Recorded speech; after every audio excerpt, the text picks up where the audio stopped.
رومانی مرکز زبان ادب کی آج کی نشست میں آپ سب کو خوش آمدید۔ ہم پاکستان کے معاصر فکشن سے متعلق ایک گفتگو کے جو سلسلے کا آغاز کرنے جا رہے ہیں، اور اسی سلسلے کی پہلی کڑی آج کا یہ پروگرام ہے جس کا عنوان آپ کے سامنے لکھا ہے، نیا اردو فکشن، سمینہ نذیر کے ساتھ ایک بیٹھک۔ ہمارے آج کے پروگرام کا فارمیٹ کچھ اس طرح سے ہوگا کہ ہم پہلے سمینہ نذیر صاحبہ کی کہانیوں سے متعلق ایک پڑھنت جس کو آپ کہہ لیں کہ ڈرامٹک ریڈنگ کا انعقاد کریں گے، اس کے بعد ہم فارمل گفتگو کتابوں پہ شروع کریں گے۔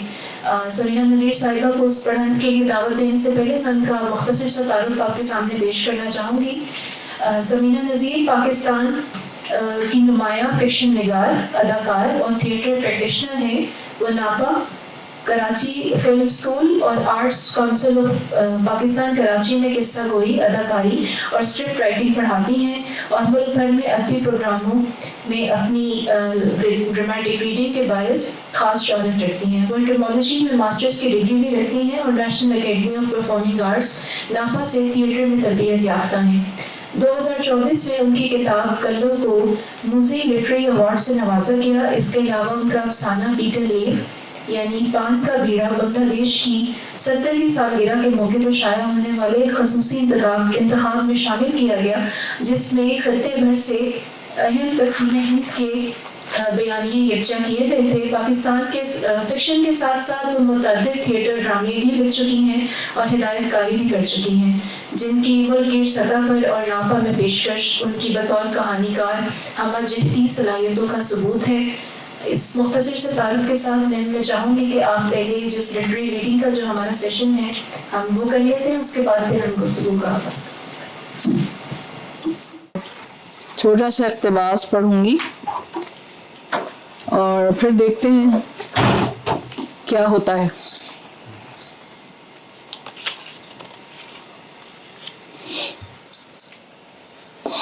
ماموں کے ساتھ منہ کالا کرنے پر محلے سے نکالی گئی، اسی دن اتفاقاً مشتری بانو نے اپنے شوہر حکیم شتاری کی بے وفائی سے دل برداشتہ ہو کر کیروسین تیل پینے کا فیصلہ کیا۔ بیچاری مشتری بانو، پاکیزہ اور سوم و سلاد کی پابند عورت جو کلو کو بس دور دور ہی سے دیکھا کرتی تھی، کیا جانتی تھی کہ ایک دن وہ گشتی ان کی دکھتی رگ پر ہاتھ رکھ دے گی۔ کلو کو پہلی مرتبہ میں نے منجن والے کے تماشے پر دیکھا تھا، جہاں ہر جمعے کی شام ایک موٹا سا آدمی مختلف قسم کے داتاری منجن بیچا کرتا تھا۔ کلو اس کے منجن کے لیے ماڈل کا کام کیا کرتی تھی۔ اس کے سیاہ چیچک چہرے پر پھیلی ہوئی وحشت زدہ آنکھیں، گھاس کی طرح سوکھے بال، گرد میل میں اٹا چکٹ لمبا فراق، پھٹی ایڑیاں اور لمبے ٹیڑھے میڑے ناخن، ارے غلاظت کا چلتا پھرتا شاہکار تھی وہ، مگر ان سب کے باوجود اس کے پاس سفید موتیوں کی طرح چمکتے دانت تھے۔ منجن والا کلو کے منہ کو کھول کھول کر تماشائیوں کو یہ باور کرواتا کہ کلو صرف میرا بنایا ہوا منجن استعمال کرتی ہے، جبکہ میں اچھی طرح جانتی تھی کہ کلو ہفتوں دانت نہیں مانجتی۔ خیر ہمیں تو اس کی لگائی نوٹنکی سے مطلب تھا۔ مجمع چھٹنے کے بعد منجن والا کلو کو مٹھی بھر چنے اور چند سکے اجرت کے طور پر دے دیا کرتا تھا۔ اللہ اللہ خیر صلی اللہ۔ کلو اسی میں خوش تھی، بلکہ 2-3 دن تک تو وہ ذرا اترائی سے پھرتی، کیونکہ یہ کام محلے کے دیگر رذیل کاموں سے خاصا بہتر تھا۔ راجدہ باتی آواز دے، اے کلو ننے نے ٹٹی کر لی ہے، ذرا دھلا دیجیے، پاخانے میں لت پت پڑا لونڈا، اور تو کیسی ننی بنی دیدہ پھاڑ اسے دیکھ رہی ہے، شرم تو نہ آوے تجھے؟ ہاں ادھر اس کے نال چون کا انبار بھی پڑا ہے، دھوتی جانا، اے دیکھنا پیلے نشان نہ رہ جاویں، ڈنڈے سے ضرور کوٹنا، مگر ذرا ہلکے ہاتھ سے۔ کلو بغیر چوں چراں کیے کام میں جت جاتی۔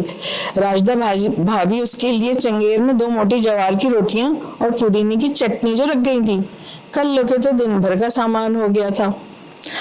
اس کے دیگر فرائض میں سغرا کی دادی کی پیٹھ ملنا، سغرا اور منجلی کی جوئیں اور لیکھیں چننا، بند گٹر میں بدہ مارنا، کوئلے کی ٹال سے من بھر کوئلے کی بوری پیٹھ پر لاد کر لانا، گیہوں پسوانا، بند کوٹریوں کی سالانہ صفائی کرنا، بیلوں کو چارہ ڈالنا، بکریاں چرانا وغیرہ وغیرہ شامل تھے۔ بدلے میں وہی جھوٹا موٹا کھانا اور کوئی پھٹا پرانا کپڑا۔ یہ سب کام کر کے دکھتی کمر اور چٹکتی ہڈیوں کے ساتھ جب وہ ماموں کے گھر جاتی تو ممانی کے پھٹکار الگ پڑتی کہ سارا دن باہر گھومتی رہتی ہے، آوارہ کتیا ہو گئی ہے، گھر کا ایک کام نہیں کرتی۔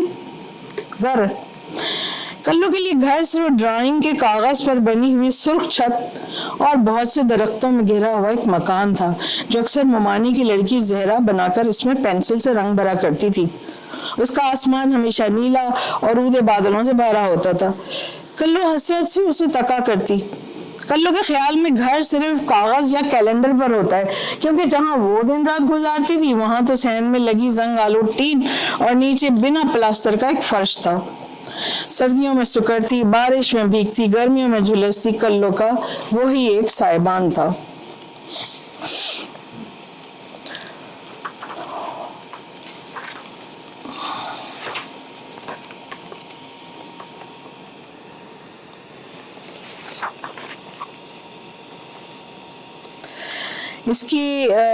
اسی کتاب کی اگلی کہانی ہے باجی، جو حیدرآبادی لہجے میں یا زبان میں لکھی گئی ہے، تو اس کو دیکھ لیتے ہیں ذرا۔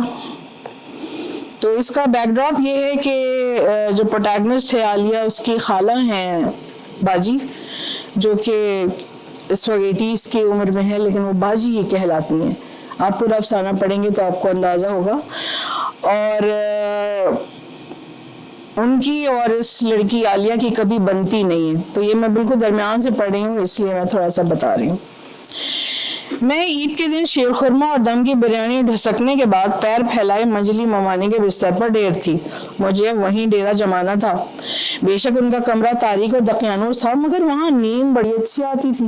اچانک شمو بولائی ادھر سے ادھر جاتی نظر آئی۔ ہولی ہے انہیں، میں سوچی، باجی ہسپتال میں ہے، مرنے کو ہیں، چپ چاپ سب زیوراں لے کر کائے کو تو بھی نہیں بھاگ جاتی پاگل۔ اتنے میں منجلی ممانی کبابوں کا قیمہ ہاتھ میں لیے چلے۔ اے عالیہ ذرا چکھ کے دیکھو جی، نمک ومک برابر ہے۔ ممانی دھپ سے میرے قریب بیٹھ گئی۔ گوشت کی بو، مسالوں کی بو اور پھر ان کے اپنے گوشت کی بو میرے ناک میں گھسنے لگی۔ جانے کب سے نہیں نہائی تھی؟ میری نظر اپنی فرانسیسی پرفیوم کی بوتل کی طرف غیر ارادی طور پر اٹھ گئی۔ چکھنے کے بہانے میں 2 کباب کا مسالہ اور گٹک گئی اور بولی، جی ممانی وکھلی میں پیسے ہوں گے نا آپ، بہت مزے کے ہیں۔ ہاں ہم لوگوں مشینوں میں کہاں پیستے، ساجے سو مشینوں بھیجے سعودی سے، مگر ہم لوگوں شوکیسوں میں سجا کو رکھتے برتنوں کے ساتھ، مہمان آئے تو نکالتے، خراب ہو جائیں گے نا۔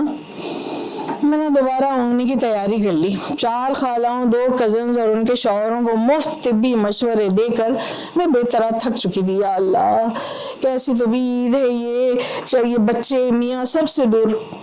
اتنے میں ممانی بولی، اے عالیہ تم باجی کو جا کے دیکھے نہیں اب تک؟ میں بولی بھائی گھر آ جائیں گے انہوں تو دیکھ لوں گی، کل سے تو مجھے اسپتال جانا ہے، ڈیوٹی جوائن کرنا ہے ممانی، میرا سامان کل حامد لا کے دے دیں گے۔ ممانی بولی، اے دیوانے باجی کب کا گھر کو آ گئے، جاؤ ان کے کمرے میں، نیچے تمہاری نانی ماں والا کمرہ دیے نا ان کو، اب چلیں گے پھریں گے کیسا۔ شمع بیچاری سب گم مت کر رہی ان کا۔ یہ کہہ کر وہ شکمپور کی ٹکیاں بنانے اٹھ گئیں۔ آخر کو عید کا دن ہے، شکمپور اور شیر خورمے کے بغیر عید کیسی بھائی؟ نہانا دھونا، بننا سورنا، مہندی، نئے کپڑے، بھلا غفار منزل کی بیویاں کیا جانے۔ سب پھوڑ ہیں ہماری ممانیاں، باورچی خانہ، حمل، زچگیاں، اولاد اور پھر باورچی خانہ، اسی میں بیچاریاں ختم ہو گئیں۔ اسی رات شمو نے مجھے دھڑ دھڑا کر اٹھا دیا، بی بی اٹھو، عالیہ بی بی آئی اٹھو جی، باجی کو سانس رک رہا۔ میں تو چاہا کہوں کہ جا کر ان کا میلا چکٹ تکیہ ان کے منہ پر رکھ دو کہ جان چھوٹے اس مصیبت سے، لیکن پھر ڈاکٹری کا حلف نامہ یاد آیا۔ دوسرے منٹ میں ان کے سرہانے موجود تھی، مگر وہاں جا کر پچھتاتی رہی۔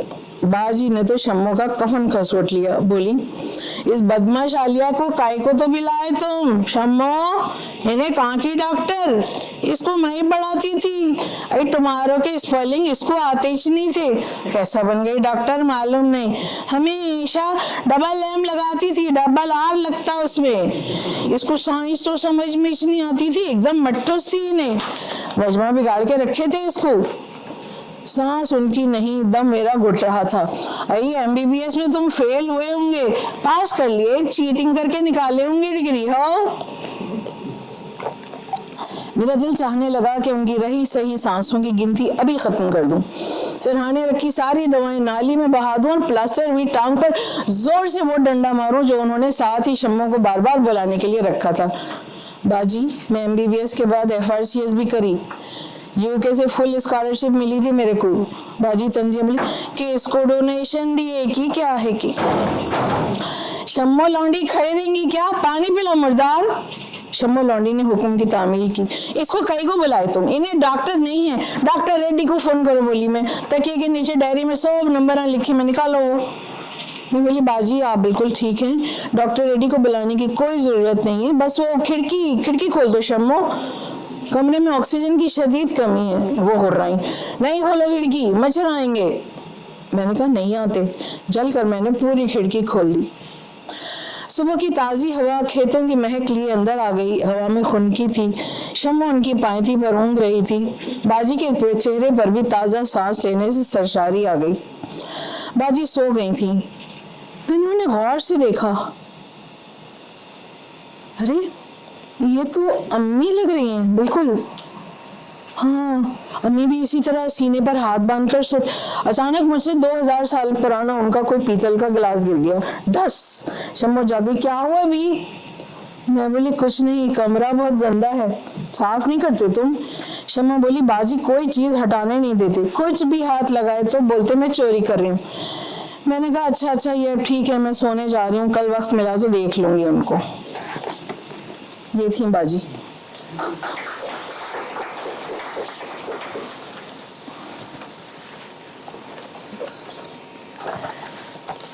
अच्छा, अभी यही वाला मिजाज चल रहा है तो चूहा पढ़ देती हूँ।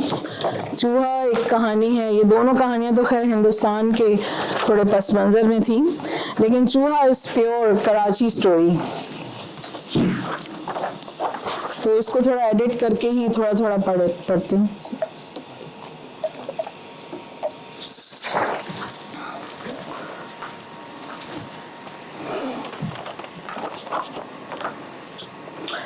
ओए अल्लाह, शमा खाला चीजें छोड़कर सफेद चादर पर खड़ी हो गई। अब वो देखो वो चूहा, वो देखो वो बापरता औरतों के सामने से चूहा जा रहा है। ये लंबी कड़क मूछें, घूरती आंखें, काला कलूटा, तौबा तौबा, घिन आ रही है मुझे।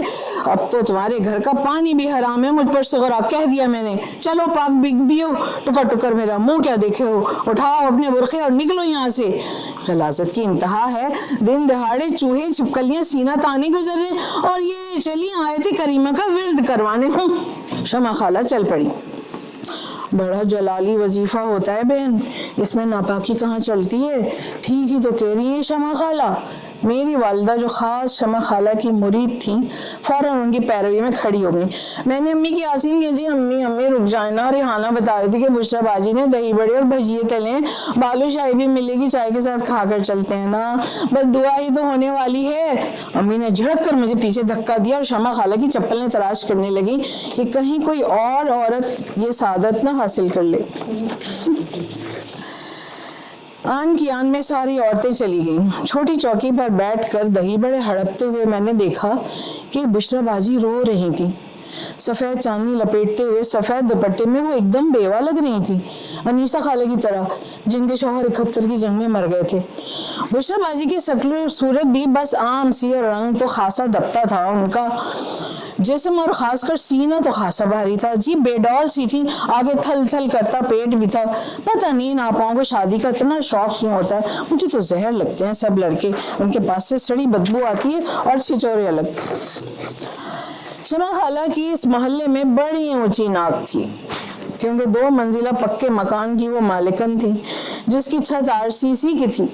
सफाई की तो वो खप्तन थी, हर वक्त हाथ में झाड़ू या पानी की बाल्टी होती। जरा उम्र बड़ी तो यतीम भांजी जाकिरा को घर ले आई। रोजाना मोटर लगाकर सहन का पक्का फर्श धोना, बर्तन राख से मांज कर टोकरे में डालकर सहन में धूप दिखाना, फिर उनको वापस सजाना उस गरीब ही का हक था। सुबह फजर से रात तहज्जुद तक बेचारी कोलों के बैल की तरह जुती रहती। शमा खाला के 2 ही लड़के थे, कलीम और नईम। लड़के क्या राजकुमार थे, बल्कि शहजादे। नईम इंजीनियरिंग पढ़ता था और मोहल्ले में लोगों से कम मिलता था। ऐसे में कलीम के लिए लड़की तलाश करने का गलगला मचा। मोहल्ले की तमाम बेटियों वाली माओं ने अपने अपने मकानात पर रंगो रोगन और सालाना सफाई शुरू करवा दी कि जाने कुरा किसके नाम निकला है। शमा खाला भी वो दाई थी जिनसे किसी का पेट छुपाना था। उन्हें सब मालूम था कि राशिदा के यहाँ कितने के प्राइस बॉन्ड रखे हैं, बड़ी कमेटी सलमा के दूल्हा ने कहाँ डाल रखी है, रजिया चची के मियाँ की लियाकताबाद में गल्ले की सबसे बड़ी दुकान है तो बेटियों को कितना नकद और जहेज मिलेगा। साथ ही साथ हीले बहाने से हर घर के चक्कर लगाकर वो ये भी जायजा लेती रहती कि किसके यहाँ छत से जाले लटक रहे हैं, किसके बावर्ची खाने में कॉकरोच कुल बुलाते हैं, या किसके पलंग के नीचे और मचान पर कितना कबाड़ जमा है। लिहाजा ऐसे फूड़ और बदसलीका घर वालों की बेटी वो क्यों कर ब्याह लाती। गंदे घरों में रहकर मुंह पर मेकअप और सुर्खी थोपने वालियों से तो वो यूं बिदकती थी जैसे वो इंसान नहीं कोई सांप बिच्छू हो।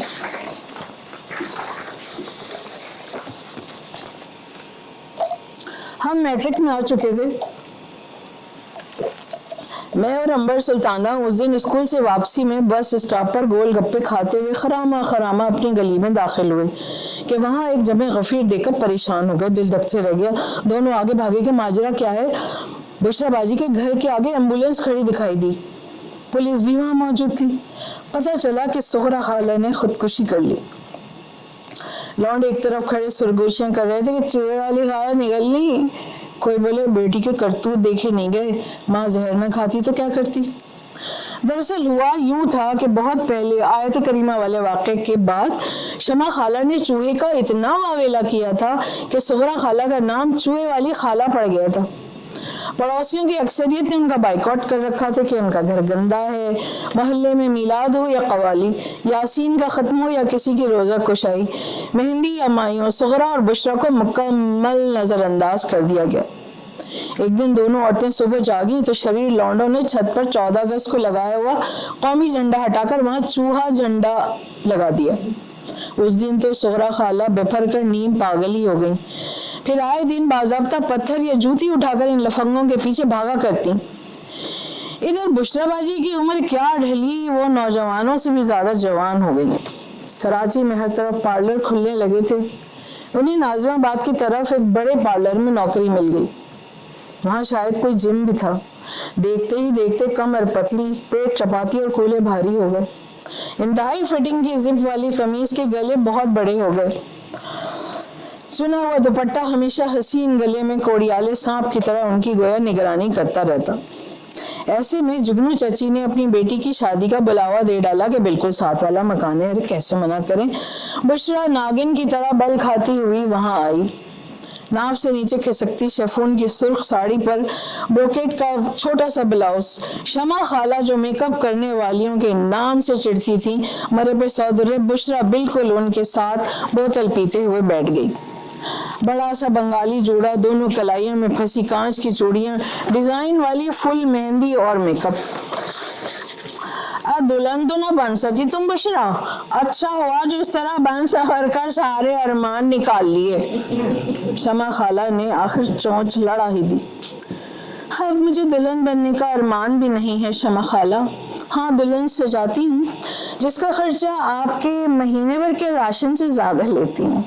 ये कहकर वो शोला बदन रुखसत होने लगी। हाँ, आपकी कड़क मूछें उग रही हैं, बिल्कुल किसी चूहे की तरह। किसी दिन मेरी तरफ आए, साफ कर दूंगी। शमा खाला के तो तन बदन में आग लग गई। तुम्हारे घर आई मेरी जूती, बाल उखड़वाने वालियों की नमाजें कबूल ना होंगी इंशाअल्लाह। हर्राफा, तुम जैसी बेहया औरतें जहन्नुम के सबसे आला दर्जे में जलाई जाएंगी। ना शुदनी दीदा हवाई। जनाना मर्दाना शामियाने अलहदा थे, लेकिन शमा खाला ता चुकी थी कि लौंडे लपाड़ों से लेकर दाढ़ी वाले मौलाना शौहर हजरात तक बाकायदा राल टपकाते, हीले बहाने कन्नात के पास जनाने में घुसे चले आ रहे थे। हाँ, कलीम और नईम शेरवानियां पहले मुदब्बराना गुफ्तगू में मसरूफ थे, जैसे मार्शल लॉ लगने से रेफरेंडम जैसे गंभीर मसाइल पर बात हो रही थी। आंख उठाकर भी सर्राफा बुशरा को न देखा।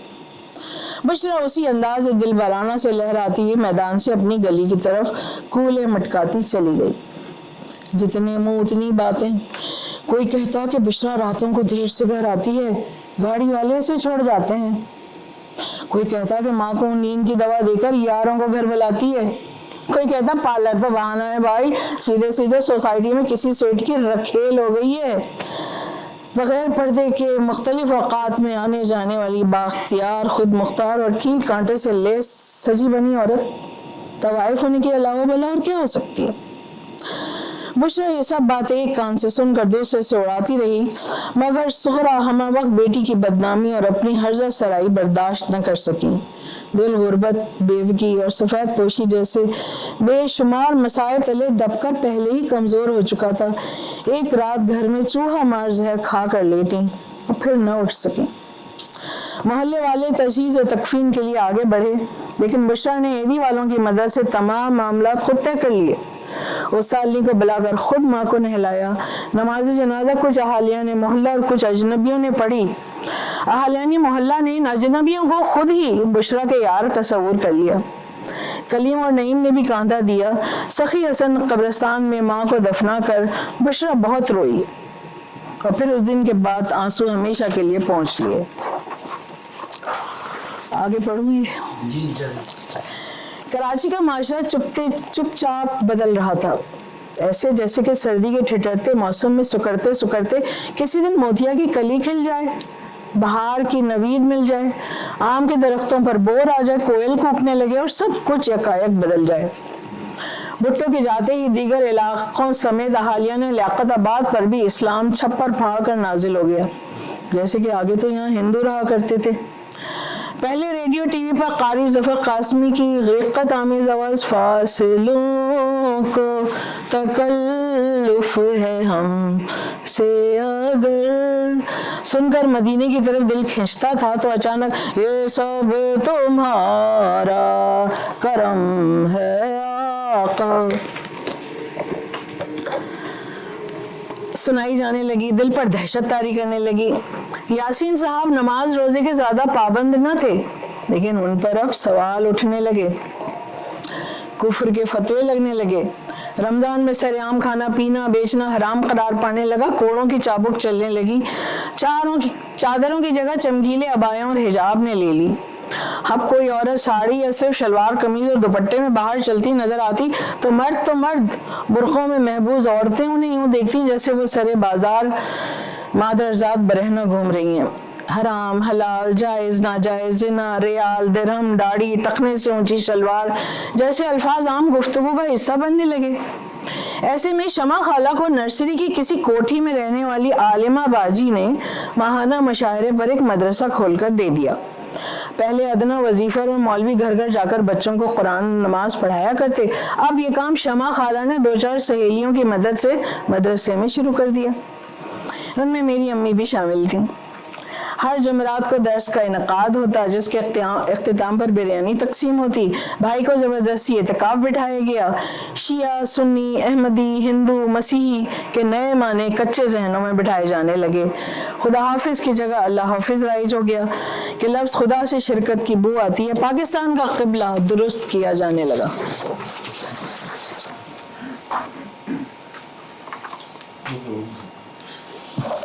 اب تو ہو گیا.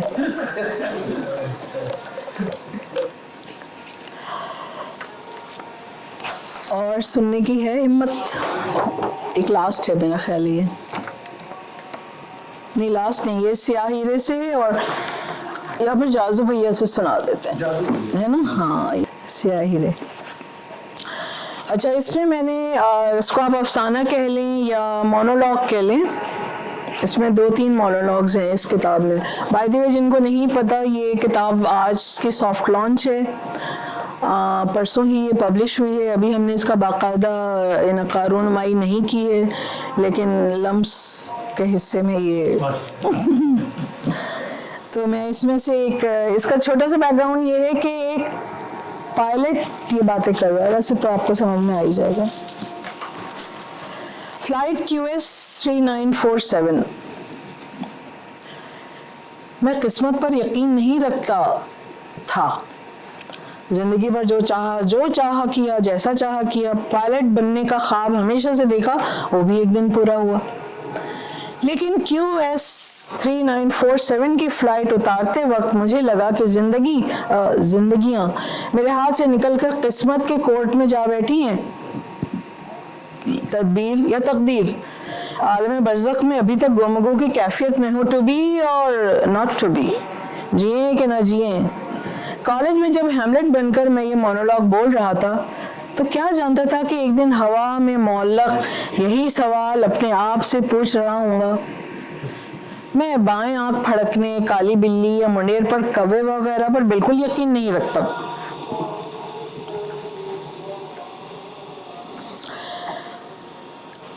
لیکن اس دن صبح سے ہر چیز گڑبڑ ہو رہی تھی. میری چھٹی حص مجھے باقاعدہ اشارے دے رہی تھی. روسٹر لگا تو میرا کو پائلٹ وہ کمینہ احسان قاضی آ گیا. اس کا نام پڑھ کر ہی میرا ماتھا ٹھنکا تھا. آخری مرتبہ ہم نے اسکردو کی فلائٹ اتاری تھی اور کاکپٹ میں ہاتھا پائی ہوتے ہوتے بچی تھی. وجہ نورین تھی, ہماری کلاس میٹ جو ایک ساتھ ہم دونوں. خیر اے عورت, تیرا نام ہی کمزوری ہے. یہ بھانڈا این 26,000 فٹ کی اونچائی پر پھوٹا. میں چاہتا تھا کہ ایمرجنسی دروازہ کھول کر احسان کو نیچے دھکا دے دوں تاکہ وہ نانگا پروت کی چوٹی پر گر کر پاش پاش ہو جائے, لیکن پھر بہت سارے لیکن آ جاتے ہیں. اس وقت وہی کمبخت میرے ساتھ اڑنے والا تھا. اس نام کو دیکھتے ہی یونیفارم پہنتے ہوئے میں نے 2 اینٹی ڈپریسنٹ پھانکی جو میری تھراپسٹ نے مجھے دے رکھی تھی. ایک چھوٹا فلاسک ہر وقت میرے کوٹ میں رہتا تھا. گاہے بگاہے اس کی چسکیاں لیتا رہا. اب میں ایک محفوظ اڑان کے لیے تیار تھا, لیکن کمپیوٹر سے سارے گو ہیڈز ریڈنگ کے دوران بھی میں ذہنی انتشار کا شکار رہا. احسان نے آ کر ہاتھ ملایا اور ایسے ظاہر کیا جیسے کہ اسے کچھ یاد نہیں. میں جانتا تھا کہ اس کی یادداشت قابل رشک ہے. میں غالب اور فراز کے 2-4 اشعار تک محدود تھا, جبکہ احسان نورین کو متاثر کرنے کے لیے پوری غزلیں اسے تاکتے ہوئے سنا ڈالتا تھا. نورین کی آنکھیں نم ہو جایا کرتی تھی. کمینہ, نیسنا, ہمیشہ اس کی دکھتی رگ پر ہاتھ رکھتا تھا. وہ میری آنکھوں کے سامنے میری محبوبہ کو لے اڑا, بالکل شاہ رخ خان کی طرح حرام خور. اسے دیکھ کر کہتا, سنا ہے بولے تو باتوں سے پھول جھڑتے ہیں. یہ بات ہے تو چلو بات کر کے دیکھتے ہیں. جواباً میں نے بھی مسکرا کر کہا, آج موسم بہت خوشگوار ہے, اڑان ہموار ہوگی. مجھے تو اس کا جواب بڑا زمانے لگا جب اس نے کہا ناہموار بھی ہو سکتی ہے. ایئر پریشرز بن رہے ہیں. میں جانتا تھا کہ آج کی فلائٹ کے بعد اس کے فلائنگ آورز مکمل ہو جائیں گے اور وہ میرے لیول پر آ جائے گا. یہ میں کیسے برداشت کر سکتا تھا؟ نو وے. مسافر بورڈ ہونے لگے. ان کی طرف مسکراہٹ اچھالتے ہوئے میں نے سرسری لہجے میں پوچھا, نورین کیسی ہے؟ جاب کیوں چھوڑ دی اس نے؟ اب تو انٹرنیشنل کر رہی تھی. وہ پریگننٹ ہے. اس نے سپاٹ لہجے میں جواب دیا, لیکن میرے دماغ کی بتی گل ہو گئی. جس کی خاطر میں تھراپسٹ سے سیشن لے رہا ہوں, سگریٹ اور مینوشی میں ریہاب تک جانے کی نوبت آ گئی ہے. اکیلا پن مجھے مارے ڈال رہا ہے اور وہ اس گنجے کی باہوں میں رنگرلیاں بنا رہی ہے. 2 سال سے میں اس معاملے میں تھا کہ وہ بھی میرے لیے اداس ہے. نہیں, ہاں قسمت نے یہاں بھی مجھے غچہ دے دیا. میرے ساتھ 2 سال رہنے کے بعد وہ اس ناٹک کو پائلٹ کی ہو گئی, کیونکہ اسے فیض اور اختر اور ایمان کی تمام شاعری یاد تھی. احمق عورت.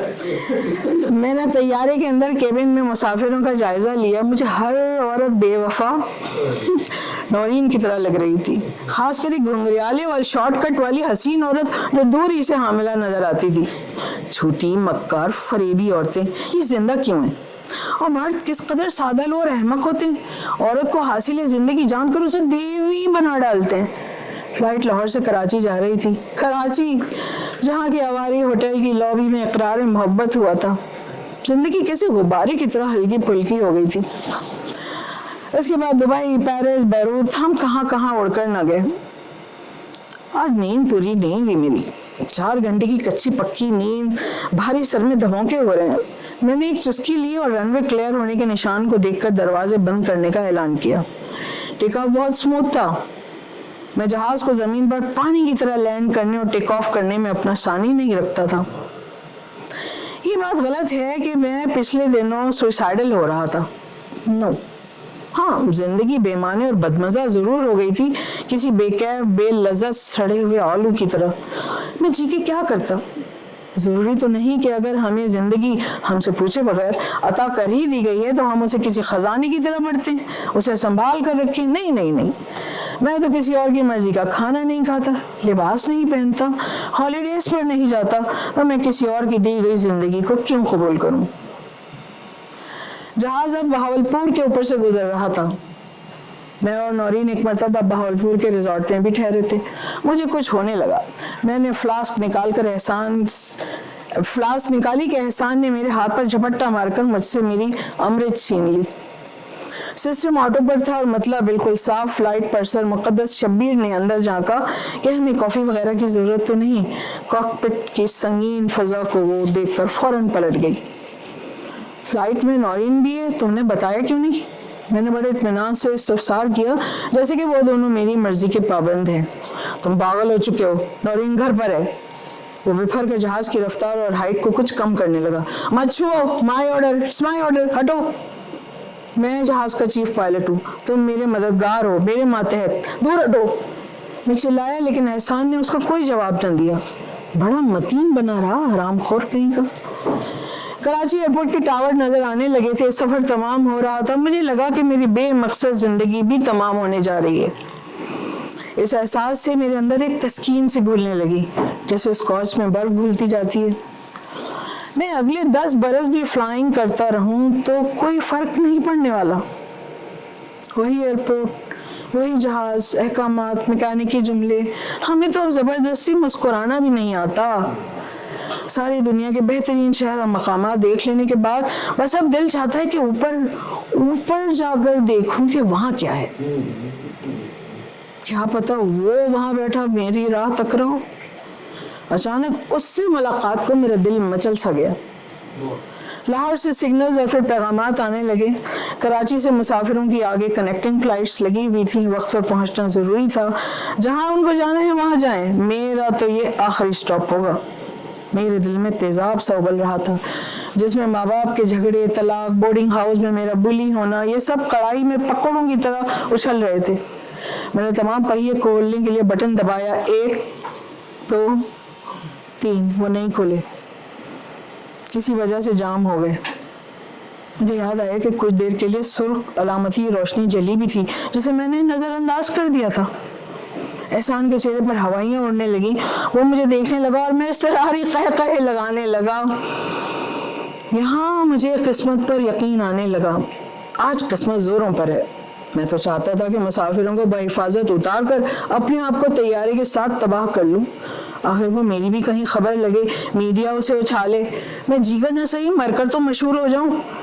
लेकिन फिर ये बदकिरदार बेवफा औरतें जो पीछे बैठी सैंडविचेस और आइसक्रीम हड़प रही हैं, नाजायज बच्चों की पीठें थपक रही हैं, इनका क्या? एहसान ने टावर से इजाजत लेकर इमरजेंसी लैंडिंग की तैयारी कर ली। हम रनवे को छूने ही वाले थे कि मैंने जहाज को फिर से ऊपर उड़ा लिया। मुसाफिरों के चीखने, चिल्लाने, ला इलाहा इल्लल्लाह की आवाजें मुझे अजीब मसरत दे रही थी।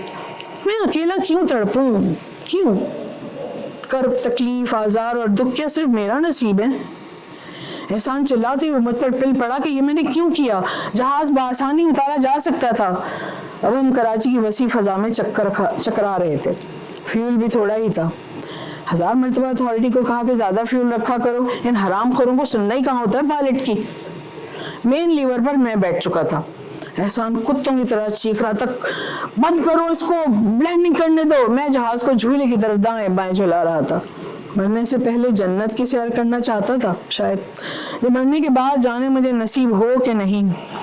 मेरे कानों में अपनी आवाज में हैमलेट का मोनोलॉग फिर गूंजने लगा, टू बी और नॉट टू बी, जिए कि ना जिए, सवाल ये है।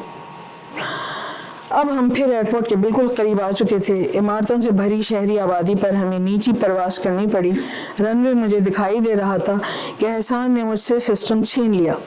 शायद उसे मेरी आंखों में उतरी मौत नजर आ चुकी थी, सबकी मौत। बस 2 मिनट दूर तो थी मंजिल, बल्कि 1 मिनट 18 सेकंड के धमाका, धुआं, चीखें और फिर सन्नाटा। तजुर्बा भारी था, लेकिन किस्मत है तो सही, ये मैं मान गया। मैंने अपनी हयात का स्विच खुद ऑफ किया। बाकी 215 मुसाफिर और अमले के 12 अरकान की किस्मत में मेरे साथ ऊपर आना था, वो भी आ गए। तो ये सब ऊपर से तय है। ओके, कोई बैठा है फैसलों की तिजोरी पर, तो फिर मेरा क्या कसूर? मैं तो बेकसूर हुआ। मुझ पर क्यों लान तान हो रही है कि पायलट नीम पागल था, उसकी दिमागी हालत गैर मुतवाजिन थी, इसीलिए जहाज को उसने खुद तबाह कर दिया। मैंने कुछ नहीं किया, मैं बेकसूर हूँ।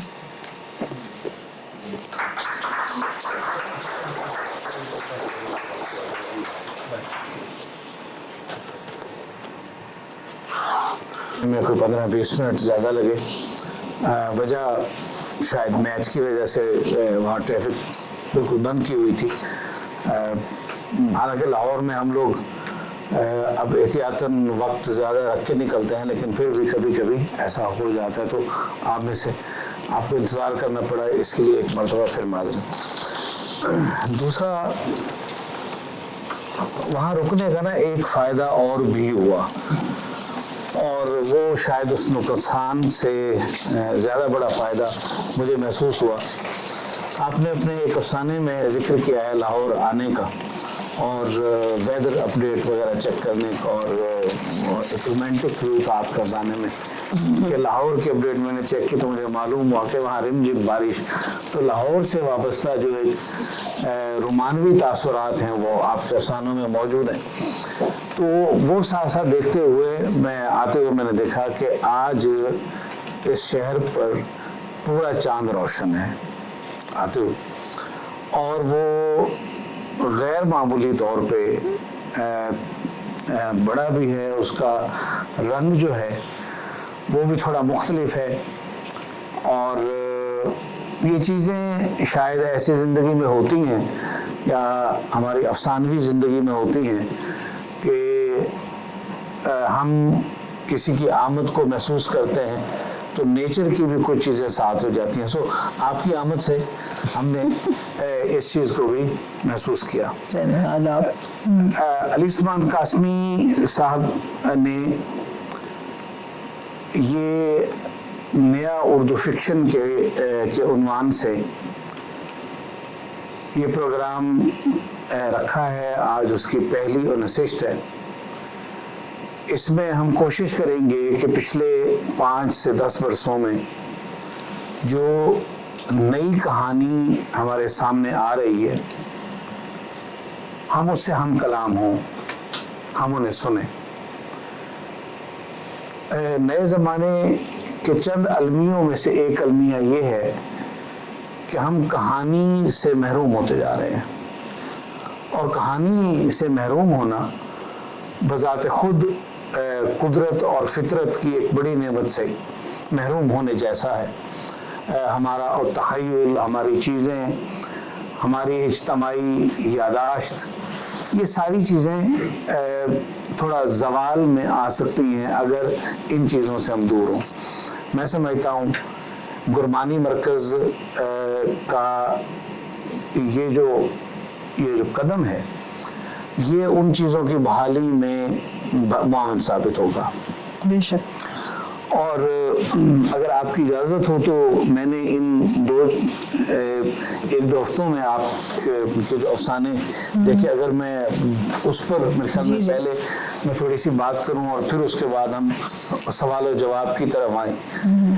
जी कासिम साहब, ऐसे ही जी आपका क्या ख्याल है? हाँ बिल्कुल जी बेहतर, हम तो मेहमान हैं।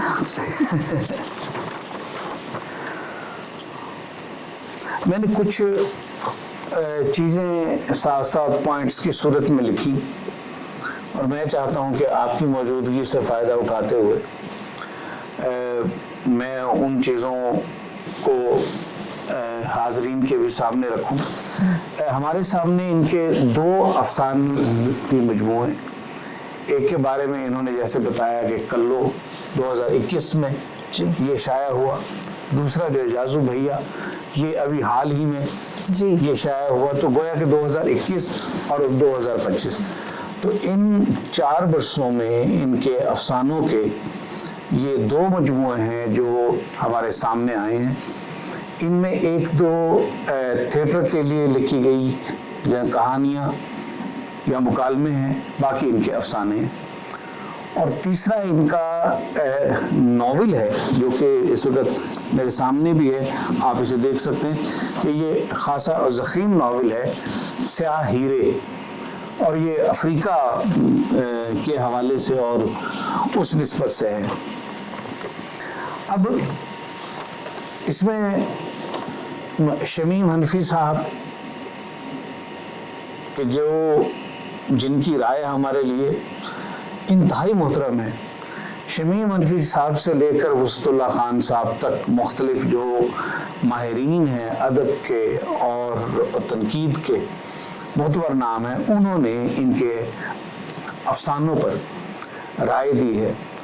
اور مجھے اندازہ ہے کہ شمیم حنفی صاحب ہوں یا دوسرے لوگ ہوں جنہوں نے ان کتابوں پر لکھا ہے، وہ سرسری رائے نہیں دیتے تھے. میں شمیم حنفی صاحب سے بارہا نیازمندی ہمیں حاصل رہی، اور وہ حق دوستی میں بات کرنے والوں میں سے نہیں تھے. سو اگر انہوں نے اور کچھ اور ہمارے بڑے لوگوں نے ان کی کہانیوں پر لکھا ہے، اس کا مطلب یہی ہے کہ ان کی کہانیوں میں جان ہے اور طاقت ہے کہ جس نے اپنے عہد کے بڑے اذہان کو جنا کھینچا ہے. اب مثال کے طور پہ اسی کہانی میں جو کہ اس مجموعے کا عنوان بھی ہے کلو، اس میں ایک جملہ ہے کہ کلو کے خیال میں گھر صرف کاغذ یا کیلنڈر پر ہوتا ہے. اب یہ اتنا بڑا جملہ ہے، ایک ایسے کردار کے باطن سے پھوٹتا ہوا ایک ایکسپیرینس ہے کہ جو آپ اور ہم محسوس کر سکتے ہیں بے گھری کا جو المیہ ہے. اور فی زمانہ جس دنیا سے آپ کو اور ہمیں سامنا ہے، اور جس طرح سے ایک بے گھری کی کیفیت دنیا میں موجود ہے یا طاری ہے، وہ چاہے انفرادی سطح پر ہو یا قومی سطح پر ہو. ہم اس وقت عالمی دنیا میں غزہ سے لے کر اور چھوٹے محلوں میں اور کراچی میں اور فلیٹوں میں اور لاہور کی جو راوی کے آس پاس کی بستیاں، ان میں جو بے گھری کا احساس ہے، اپنی چھت کے نہ ہونے کا، اس کا جو ایک بھرپور تاثر اس جملے میں نے محسوس کیا. میں بہت دیر تک اس پر غور کرتا رہا، سوچتا رہا کہ ایک ایسی تخلیق کار ہیں کہ جو یعنی باطن، یعنی اندر سے جو کہانی ایک پھوٹ رہی ہے، اس کو بھی بیان کرنے پر دسترس جانا رکھتی ہیں. یہ کہانی جو کہ اس کا عنوان بھی ہے، یہ بنیادی طور پر دو دھتکارے ہوئے کردار ہیں.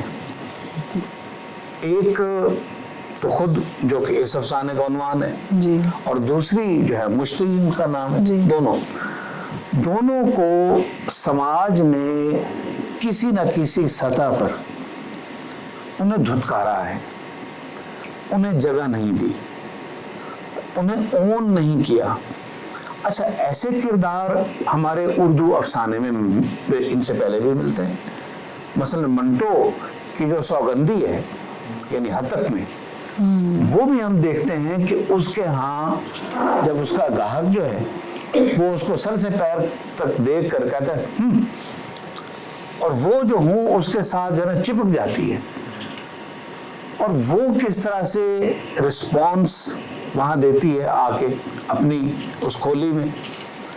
اور اس کے گھر میں پالتو کتا ہوتا ہے، وہ اس کو اپنے ساتھ جو ہے نا وہی بستر لٹا لیتی ہے، اور کس طرح سے وہ اس ہوں کا بدلہ لیتی ہے. اب یہ کہانیاں تو ہم پہلے پڑھ چکے ہیں، لیکن اب دیکھنا یہ ہے کہ دو دھتکارے ہوئے کردار جب یکجا ہوتے ہیں، ملتے ہیں، تو تب منظر سماج کا اور سماج سے زیادہ اندر کا کیا بنتا ہے، اس کے لیے آپ کو یہ کہانی پڑھنی پڑے گی۔ دھتکارے ہوں کے نفسیات کو جاننے کے لیے، دھتکارے ہوئے یا نظر انداز چھوٹا لفظ ہے کہ جنہیں مار پیٹ کے نکالا گیا ہو، یا جن شوہروں نے اپنی بیویوں کو ایک طرف کر دیا ہو، تو وہ جو کہا جاتا ہے کہ جو تن لاگے سو تن جانے، سو وہی جان سکتا ہے جو دھتکارا گیا ہو۔ سو اس کہانی کا ایک بڑا خوبصورت جو پہلو ہے وہ یہ ہے کہ دو درد مند ہیں جو اکٹھے ہو گئے ہیں۔ اچھا، مجھے ایک طالب علم کی حیثیت سے میں اس چیز کو ان 3 کتابوں کو پڑھنے کے بعد ابھی تک میں نہیں سمجھ سکا کہ کچھ افسانے کی بڑی خاتون افسانہ نگاروں کے ساتھ ان کے اسلوب کو لنک کیا گیا یا موضوع کو لنک کیا گیا، میں اسے اتفاق نہیں کر پایا۔ میں اتفاق نہیں کر پایا اس لیے کہ لحاف کا موضوع یکسر اور ہے، وہ دھتکارے ہوئے کردار نہیں ہے، کہیں بھی نہیں ہے۔ اب اس کی جو بیگم جان ہے وہ تو لگژری اور صاحب ثروت لوگوں میں سے ہیں، اور ایک متمول یعنی گھرانے میں سے ہیں۔ انہیں دھتکارا نہیں گیا، انہیں نظر انداز نہیں کیا گیا، اس کے اوپر سوکن لا کر نہیں بٹھائی گئی۔ اس کا رد عمل اور طرح کا ہے، اس کی نفسیات اور طرح کی ہے، اس کہانی کی بنت اور طرح کی ہے۔ سو میں بارہا اپنے آپ سے بھی پوچھتا رہا، ہمارے بڑے لوگوں نے لکھا، اور میں تو ایک طالب علم ہونے کی حیثیت سے ان کہانیوں کو عصمت چغتائی کے ساتھ ریلیٹ نہیں کر پایا۔ مطلب ایک تو یہ معذرت میں چاہتا ہوں اس پہ، معذرت نہیں لیکن میں نے شکریہ، حقیقت ہے کہ میں نے محسوس کیا، وجہ وہی ہے کہ تلذذ نہیں ہے، اور مقصد کچھ دکھانا نہیں تھا۔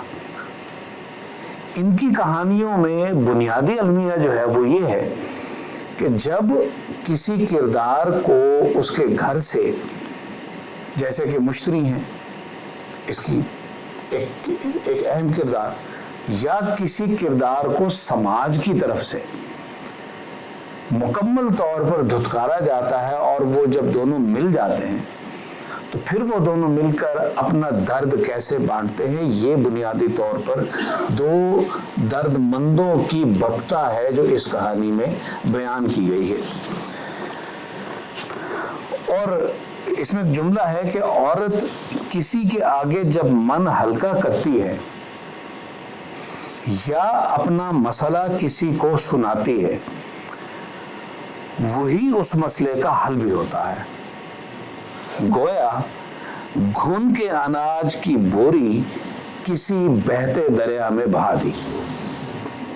یہ خوبصورت تشبیہ ہے کہ گھن لگی ہوئی بوری کو بہتے دریا میں کس طرح سے بہایا جا سکتا ہے۔ تو بنیادی طور پر ان کرداروں کے اندر جو زندگی کا اناج تھا، جو زندگی کی علامت تھا، اسے سماج نے کسی طرح سے گھن لگا دیا۔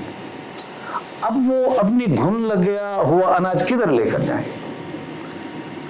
دریا ہے نہیں، دریا بہتے نہیں ہیں۔ زندگی کی بستیوں کے اطراف میں جو نہریں ہیں اس کے سوتے خشک ہیں، اور ہماری زندگیاں ہیں کہ وہ گھن لگے اناج سے کوٹھڑیاں بھری پڑی ہیں، کہاں حوالے کریں جا کے؟ یہ اس افسانے کا بنیادی سوال ہے۔ ہم اس اناج کو جو نہ کھایا جا سکتا ہے، نہ کسی بکری کو یا کسی گائے کو یا بھینس کو، نہ اس کے آگے چارے کے طور پر ڈالا جا سکتا ہے، ہم اس اناج کا کیا کریں گے؟ کوئی دریا ہے نہیں۔ کیا حال سنا ہوا دل دا خواجہ فرید کے، کوئی محرم راز نہیں ملتا۔ المیہ یہ ہے کہ کوئی ایسا محرم ہو جس کے سامنے یہ ہم دریا میں بہا سکیں چیزیں۔ اب دیکھیے، ہمارے علاقوں میں شام میں کہیں نہ کہیں دوست مل بیٹھتے تھے. آج کل تو یہ شاید کم رواج ہے. وہ مل بیٹھنا یہی ہے کہ بہتے دریا میں آپ اپنا گھن لگا اناج یہ بہاتے رہے. تو یہ چھوٹی کہانی نہیں ہے, اور نہ ہی میں سمجھ پایا بطور طالب علم کے کہ اس پر کسی کا کوئی اثر ہے, اس لیے بار بار میں عرض کر رہا تھا. تو لہذا یہ گھن لگا اناج اور دریا, اس کہانی کی یہ ایک بڑی معنویت ہے جو شاید اس کہانی کو پڑھنے کے بعد میں تو یہ سوچنے پر مجبور ہوا, جب آپ بھی اسے پڑھیں تو ہو سکتا ہے کہ آپ کو اور ہمیں یہ کہانی سوچنے پر مجبور کرے کہ کیا ہم کسی کے لیے دریا بن سکتے ہیں, کیا آپ اور میں کسی کے لیے تھوڑا سا وقت نکال سکتے ہیں. شاید ہم کچھ مداوا نہ کر سکیں, لیکن کیا ہم سن سکتے ہیں, کیا ہم اس کے پاس بیٹھ سکتے ہیں, اس کی ببتا سن سکتے ہیں. جس طرح جو کچھ کلوں پر بیتا وہ مشتری نے سنا اور بڑے ٹھہراؤ سے سنا, اور اسی توجہ نے, اسی ارتکاز نے اور اسی محبت نے اس کا روح بھی بدل دیا. جو کچھ مشتری پر بیتا تھا کوئی سننے والا نہیں تھا, وہ کلوں نے سنا. جی, اور دوسری کہانیوں پر آ جائیں. جی میں صرف ایک مثال, وہ جسے کہتے ہیں نا سیمپلنگ, تو میں ایک مثال دے رہا ہوں کہ بہت ساری کہانیاں ان کے ہاں ایسی ہیں کہ جو پڑھتے ہوئے آپ کے اور ہمارے اندر سوالات کو بھر پیدا کریں گی. کچھ سوالات میں ان سے کروں گا. پھر ان کے ہاں یہ جو مجموعہ ہے کلو, اس میں سارے افسانوں کے مرکزی کردار نسائی ہیں. یہ بھی ایک اپنی نوعیت کا, میں سمجھتا ہوں کہ اردو کے افسانوی ادب میں اپنی نوعیت کا یہ شاید واحد مجموعہ ہے کہ جس کے سبھی افسانوں کے مرکزی کردار اور عنوان جو ہیں وہ ان کے یعنی نسائی کرداروں پر مشتمل ہیں اور ان کی زندگیوں پر ہیں. ساتھ ساتھ کہیں کوئی تصوف اور کہیں جو ہے مسٹیسزم کے ریفرنسز بھی ہیں.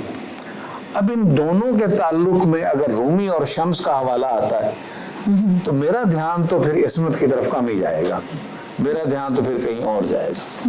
اسی طرح سے ایک تہذیب ہے, ایک ثقافت ہے, ایک عہد کا کلچر ہے جو کہ ان کہانیوں کے پیغاموں میں اور ان چیزوں میں ملتا ہے. دوسری کہانی رجو کے عنوان سے, اس سے پہلے آپ نے ابن انشا کی ایک غزل اس میں دی, اور سیم آج کا منظر کہ جیسے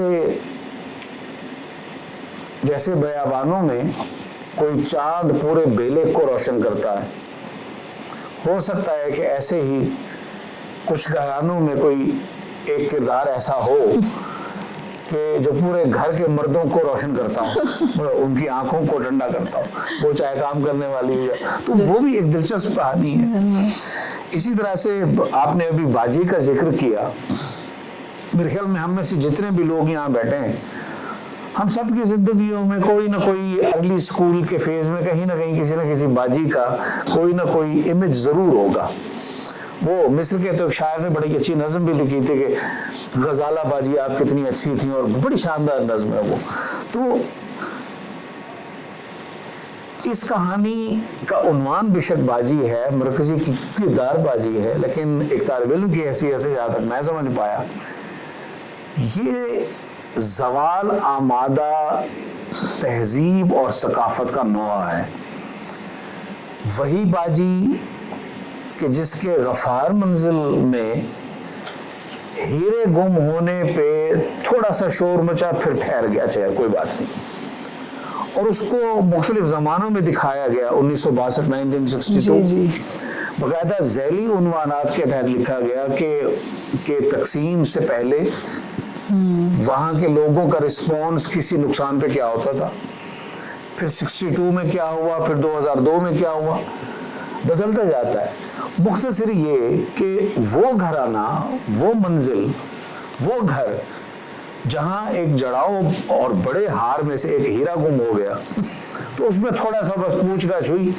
उसी घर में अगर मिठाई के छोटे से डब्बे में से बर्फी की एक डली कम हो गई है, तो उसमें पूरा दिन आफत मची रही है उसी घराने में।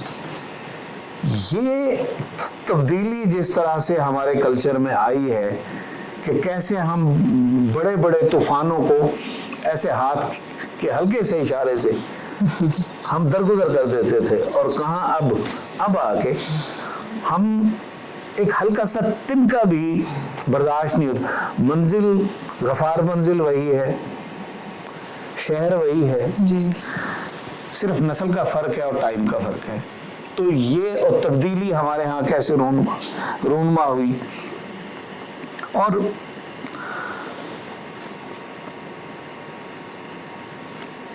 इनके सभी अफसानों में मलबूसात और खाने, तहजीब और कल्चर, पता नहीं क्यों मुझे लगता है कि ये अफसाने का मौजू है नहीं। दास्तानों ने इसका बार उठाया या मसनवियों ने इसका बार उठाया। मसनवियों में इतनी गुंजाइश मौजूद है, दास्तानों में गुंजाइश मौजूद है, या नॉवल में मौजूद है। अफसाने में बहुत कम ऐसा हुआ है कि आप किसी भी खित्ते की नुमाइंदा तहजीब या कल्चर को उसमें किसी तरह रंग में ला सके। इनके कमोबेश हर अफसाने में मैंने मुलाहिजा, मतलब अगर आप करें उसमें, मैंने देखा कि हर अफसाने में ये एक यानी ज़ेरी एक लहर है जो कि साथ साथ चलती रहती है।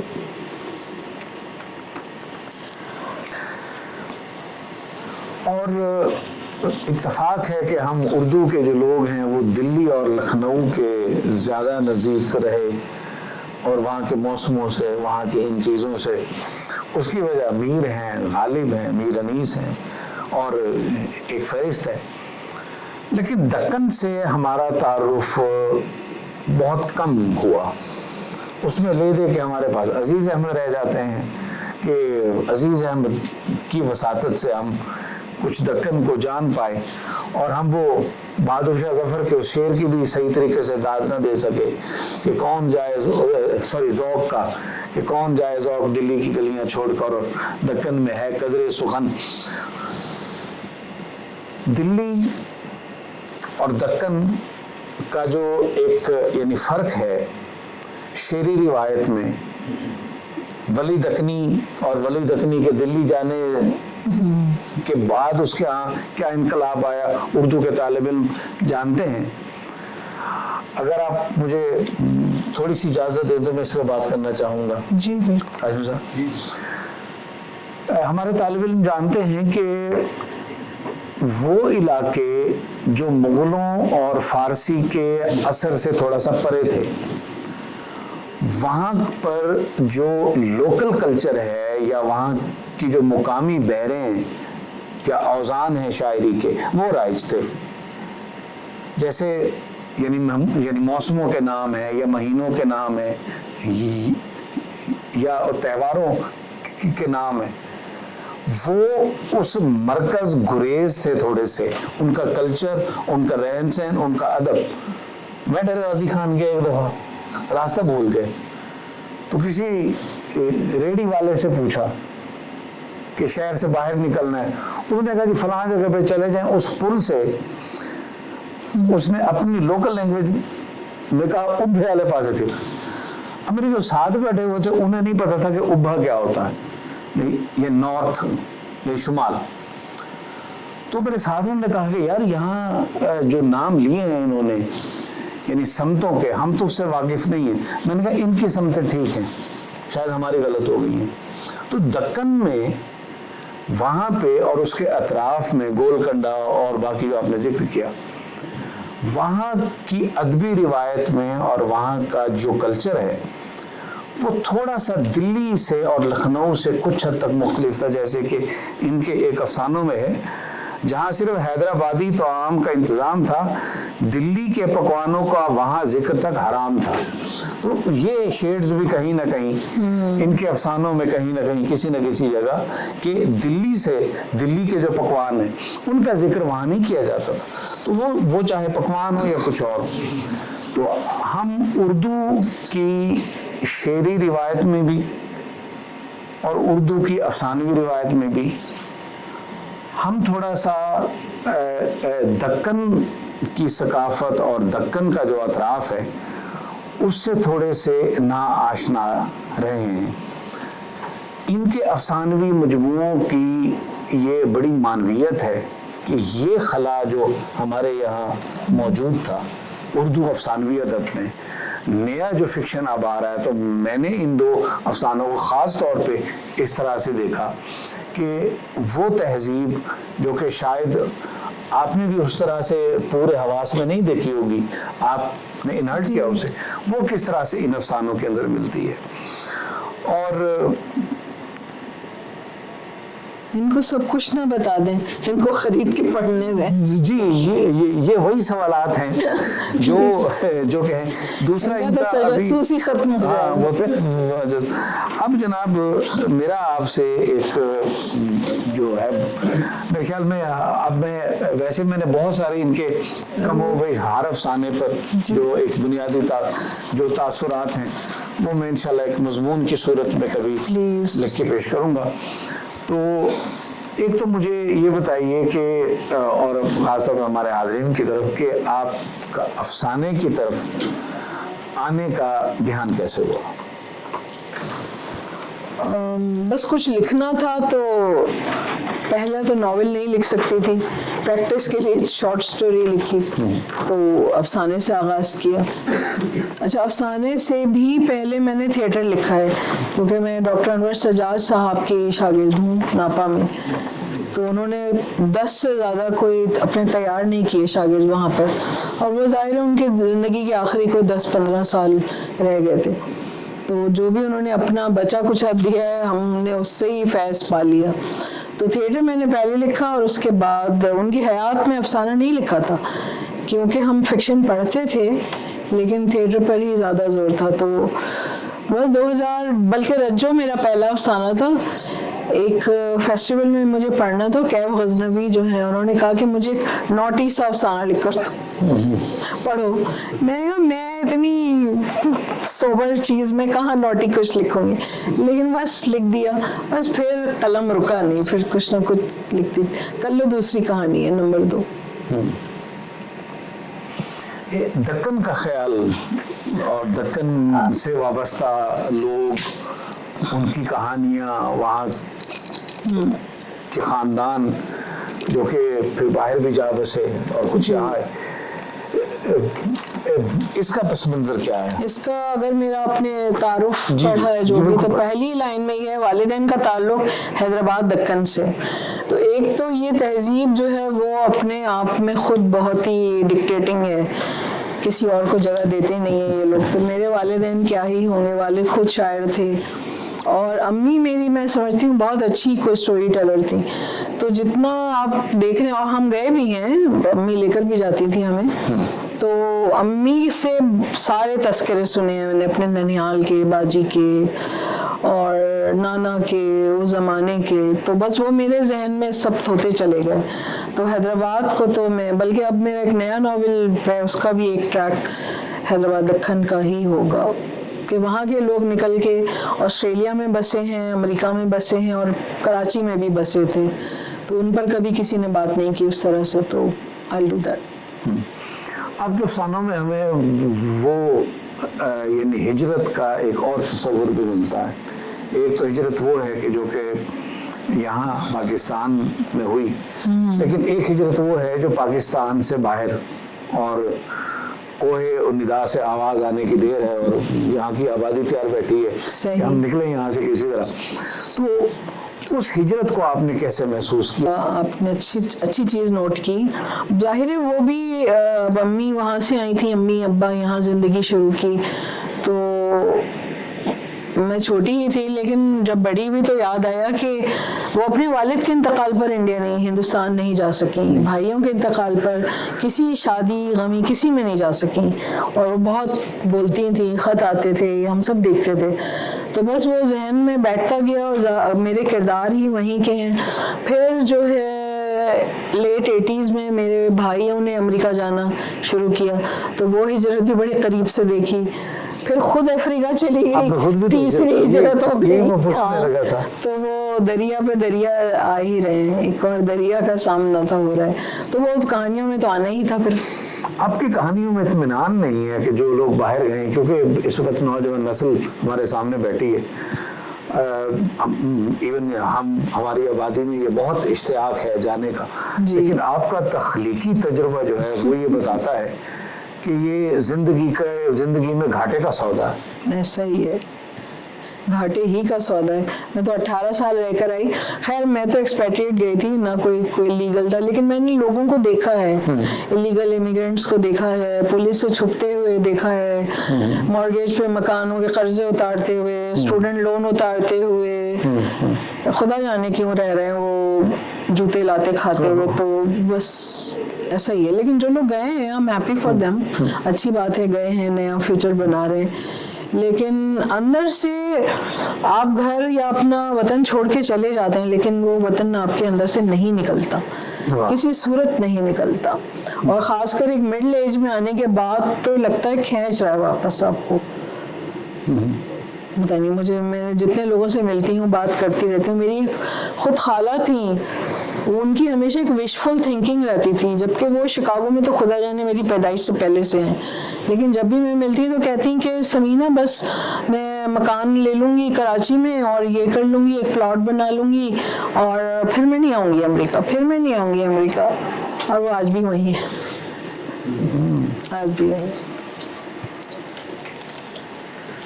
एक और भी इसी से जुड़ा हुआ सवाल है कि आपकी कहानियों में वो लोग जो, आप तक आवाज आ रही है लास्ट वन, ओके, कि जो लोग बाहर चले गए, एक अलमिया ये भी है कि वो मुसर रहते हैं बुजुर्ग नस्ल के, वहाँ जो नस्ल पली बड़ी जवान हुई वो उसी कल्चर को अपनाए जिस कल्चर को वो छोड़ आए हैं। इसमें आपकी क्या राय है और आपने तख्लीकी सतह पर कैसे महसूस किया इस चीज को? हाँ, इस पर एक मैंने मेटामॉर्फोसिस नाम का अफसाना इसमें है, जाजू भैया में है, और इस पर तफसीली बात नहीं की, लेकिन मेरे अक्सर किरदार का जो आखिरी इख्तिताम है वो वही है और वो याद कर रहे हैं अपना। तो इसकी मैं मिसाल ऐसे देती हूँ कि मेरे हस्बैंड बांग्लादेश से, मशरक़ी पाकिस्तान के हैं, तो मेरे ससुराल आधे बंगाली और आधे बिहारी हैं, तो मेरी नन के बच्चों ने आज तक मछली पसंद नहीं की। वो कहते हैं क्या बंगाली खाना बनाती हैं अम्मी, हमें नहारी दें, हमें बिरयानी दें, हमें कढ़ाई दें, ये क्या खाना है। मतलब आज तक वो कल्चरल कॉन्फ्लिक्ट चल रहा है। तो वही बात है, अमेरिका चले जाएं आप, डेनमार्क चले जाएं, कहीं चले, आपके औलाद ने थोड़ी आपका वतन देखा है, वो एक अलग अलमिया है। आप उनको एल्बम दिखाते रहें, कहानियां सुनाते रहें, they will never connect to your माजी। उनका वो प्रॉब्लम ही नहीं है, 2 घड़ी सुन लेंगे। फिर पहले तो खैर बहुत होता था, अब शुक्र नहीं हो रहा कि बेटियों को ला ला के यहाँ बिहार रहे होते थे। अब वो ज़रा मेरा ख्याल है उसका कुछ तदारुक हो गया है, वो लड़कियों ने थोड़ा शोर मचा दिया, तो ये गलतियाँ भी करते गए, तो वो भी अपनी जगह ठीक हैं वो लोग। देखिए, आप जब जाते हैं किसी मुल्क तो आप घर में बैठे, बेशक ऐसे लोग देखिए, मैंने इंडियंस को देखा है कि बेंगलोर से आई हुई सब्जी खरीद कर खा रहे हैं, लहसुन प्याज तक वहाँ का खा रहे हैं, अपना सब कुछ, जी घर के अंदर भी वो सारी तस्वीर सब कुछ लगी। लेकिन आपके बच्चे तो बाहर जाकर मिंगल अप हो रहे हैं, पढ़ रहे हैं, तो जाहिर है उनकी सोच तो उनके तरीके से होगी। लेकिन आपकी एक कहानी में एक ये सवाल एक और सतह पर भी मेरे जहन में पैदा हुआ कि चले मौसम खाना पीना तो अब अपनी जगह पे है, लेकिन वंस इन अ लाइफ जिसे हम कहते हैं, हमारे ज़िंदगी के कुछ एक्सपीरियंसेस ऐसे होते हैं जिनको वंस इन अ लाइफ कहते हैं। उस पर भी नई नस्ल के यहाँ से जो रेजिस्टेंस मिलती है, जैसे आपकी एक कहानी है कि जिसमें दुल्हन जो है वो रूसी जोड़ा पहनने की बजाय वो कहती है क्या आपने ला के यहाँ रख दिया, उठाएं इसे, सुर्ख जोड़ा ये वो, इससे वही सफ़ेद जो हल्का फुल्का जो है वही काफ़ी है। तो ये तब्दीली आपने तख्लीकी सतह पर महसूस की या आपका मुशाहिदा है? दोनों है। इसके अंदर जो क्लास मैंने क्लास जाजू भैया की आप बात कर रहे हैं, उसमें जब दुल्हन आती है तो वो एक मिडिल क्लास के लड़के की शादी हो रही है, एक एलीट समझ लीजिए जो कि इस्फहानीज होते हैं और डॉक्टर्स की वो बेटी है, तो वो खातिर में नहीं लाती इन चीज़ों को। वो कहते हैं मुझे उलझन हो रही है, ये क्या हो रहा है। और दुल्हन को उस ज़माने में एयर कंडीशनर बिल्कुल कम होते थे, तो दुल्हन एयर कंडीशन में बैठी है और बाहर क्यों लगा हुआ था बाहर मुँह दिखाई के लिए। तो ऐसे हुए हैं वाक़यात, एग्जैजरेशन नहीं है वो। आपकी कहानियों में हमें हार्ट अटैक का बड़ा जिक्र मैंने नोट किया खास तौर पे ये कि उसमें उसके तख्लीकी किरदार को मैं हार्ट अटैक का बड़ा इमेज, मुझे तो मैं इसमें चौंका थोड़ा सा, और मेरा था कि बेशक आप इस पे बरहम हो, लेकिन मैं पूछूंगा कि शायद शौरी तौर पर ना हो, लाशौरी तौर पर कुछ, तो कोई इसकी क्या तोजी तख्लीकी सतह पे? अब तो लिख दिया, आगे से एड्स दे देंगे बदल देंगे बीमारी, कुछ नया होना चाहिए। लेकिन मेरे ख्याल में कोई समाजी सतह पे कोई ऐसा दबाव तो है किरदारों को जिसका सामना है, और वो ज्यादातर लोग इसी में चले जा रहे हैं और जा भी रहे हैं, हकीकत में जा रहे हैं। मैं समझ तो किरदार भी जा रहे हैं। हम इसमें हंस रहे हैं अगरचे, लेकिन ये बड़ी अहम बात है कि 2021 से 2025 तक जो नया फिक्शन आ रहा है उसमें हम देख रहे हैं कि कौन सी चीज है जो इंसानी वजूद को हड़प कर रही है। तो ये आपके तकरीबन हर तीसरे चौथे अफसाने में मैंने देखा कि समाजी सतह पर ये चीज एक भरतोड़ मौजूद थी। मौसीकी और मेहदी हसन और मोहम्मद रफ़ी साहब और एक 90s और 80s की जो यहाँ पर एक पीटीवी की जिंदगी है या हमारे फनून लतीफ़ा की जिंदगी है, उसकी एक बड़ी गूंज है आपके अफसानों में। तो इसके बारे में कुछ रोशनी डालें, बताएं। बल्कि जाजू भैया में जो कहानी है गंदी गली, वो तो पीटीवी के ही एक टाइपिस्ट हैं, उनकी कहानी, ही इज द प्रोटैगनिस्ट, बहुत खूबसूरत चीज़ है। तो देखिए वो जो दौर है, आपने देखा होगा कि शायद 2000 के बाद की मैंने शायद कम ही कहानियाँ लिखी हैं। तो उस दौर में अपना स्पॉटिफाई की प्लेलिस्ट नहीं होती थी, घर में जो बजता था हम सब सुनते थे। अब वो मैंने पैरों में पायल, तो अगर फरीदा हनम गा रही हैं, क्रिकेट के मैच रुक गए हैं, तो सबने सुनना होता था। अब्बा कुछ सुन रहे होते थे, हाँ अब्बा सुन रहे हैं, अम्मी पड़ोसी सुन रहे हैं, बाहर चल रहा है स्कूलों में, तो वो इसीलिए हर कहानी के पस मंजर में वो म्यूजिक तो चलेगा। जी, अब हम मेरे ख्याल में हाज़रीन की तरफ आते हैं। तो बुनियादी तौर पर जो दो तीन अफसानों के इक़्तिबासात यहाँ पढ़े गए और कुछ अफसानों के मौज़ूआत पर मैंने जो तालिब इल्माना एक राय दी इसलिए थी ताकि आपके ज़हन में एक इनकी तख्लीक का मंजर कुछ सामने आ सके। तो अब आपके ज़हन में कोई सवाल आता हो? जी कासमी साहब, मेरे जवाब ये तो अपनी उम्दा आपने थी, बहुत बहुत खूबसूरत थी। मेरा सवाल ये है कि बतौर फिक्शन राइटर, क्योंकि आप परफॉर्मर भी हैं, तो ये कितना एक आपके लिए ज़रूरी है कि जो जुमला आप लिख रही हैं वो परफॉर्म भी हो सके, राइट? मतलब और क्या ये हर फिक्शन राइटर इस तरह सोचता है अपने उसके लिए, या ये इसमें फिक्शन राइटर और परफॉर्मर के दरमियान एक कोई कशमकश है? नहीं, ऐसा बिल्कुल भी नहीं है, क्योंकि मेरी जितनी भी किताबें छपी हैं मैंने हर एक को तो नहीं पढ़कर सुनाया तो वो लोग खुद जब पढ़ते हैं तो उनको उतना ही लुत्फ आता है। لیکن اب جب پڑھنت ہوتی ہے، یہ پڑھنت کی بھی محفل ہے جو میری ایڈیشنل شاید ایک چھوٹا سا میں نے تربیت ہے، تو اس لیے میں پڑھوں گی تو پھر ڈرامائی انداز میں اس کو. ادروائز آپ اس کو کہانی اکیلے پڑھ لیں، آپ کو اتنا ہی لطف آئے گا. جی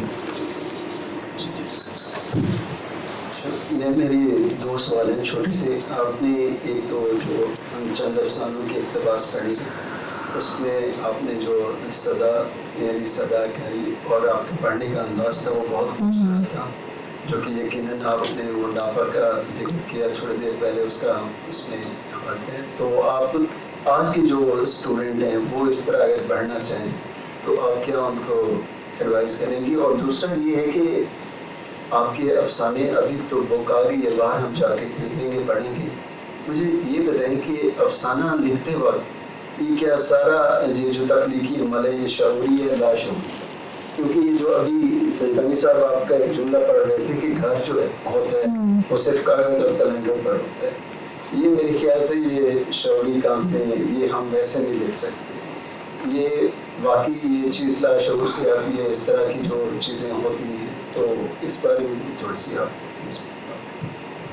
دیکھیں شعوری طور پہ تو آپ فائنینس کا امتحان دیتے ہیں یا الجبرا کے سوالات حل کرتے ہیں یا بایولوجی کا کچھ کرتے ہیں، یہ تو آپ کے لاشعور میں ہم میں رچ بس گیا ہوتا ہے یہ کردار. بیسیکلی میری جو بھی تحریر ہے وہ کردار پر مبنی ہوتی ہے. جب مجھے کوئی بہت انوکھا عجیب اور کچھ کہ اس کے تئیں میں بہت کچھ بتا سکوں تب میں وہ کردار پک کرتی ہوں، اور پھر اس کی جو یونیورس ہے، اس کی جو دنیا ہے وہ خود بخود مجھے نظر آنے لگتی ہے. اسی کے لینس سے میں پھر ہر چیز دیکھتی ہوں. جیسے کلو کو جب میں نے تخلیق کیا تو اگر وہ لیٹی ہے رات کو تو اس کو ٹین کی چھت سے صرف آسمان دکھتا ہے، اور جیسے ہی اس نے کیلنڈر اور اس پر مکان دیکھے ہیں جو ہم آج بھی یوں کر کے بناتے ہیں تو وہ ظاہر ہے اس نے وہاں دیکھی، تو اس کی اس طرح سے تو شعوری طور سے تو نہیں ہوتی ایسی چیزیں. نہ میں اسے آمد کہوں، یہ آمد بھی نہیں ہے، یہ کرافٹ ہے جو باقاعدہ میں نے سیکھا ہے. ورنہ ہمارے استاد تو یہی کہتے ہیں کہانی تو سب کے پاس ہوتی ہے، لیکن اس کو کیسے کہنا ہے وہ ایک کرافٹ ہے. شاید میں نے، اگر آپ کو لگتا ہے تو میں نے وہ سیکھا ہے اور اس کی پریکٹس کی. اور دوسرا وہ پڑھنے کا جو دوسرا سوال تھا، ہاں اس کے لیے تربیت چاہیے. لیکن آپ لوگ ماشاءاللہ بہت بلیسڈ ہیں، ابھی یوٹیوب پہ ہر چیز ہے، آپ نصیر الدین شاہ کا پڑھا ہوا کچھ بھی سن سکتے ہیں، فالو ہم، یا داستان گوئی کر رہے ہیں ہندوستان میں بھی، یہاں بھی دانش حسین کر رہے ہیں، محمود فاروقی کر رہے ہیں، اور کافی لوگ پڑھ رہے ہیں اس طرح سے.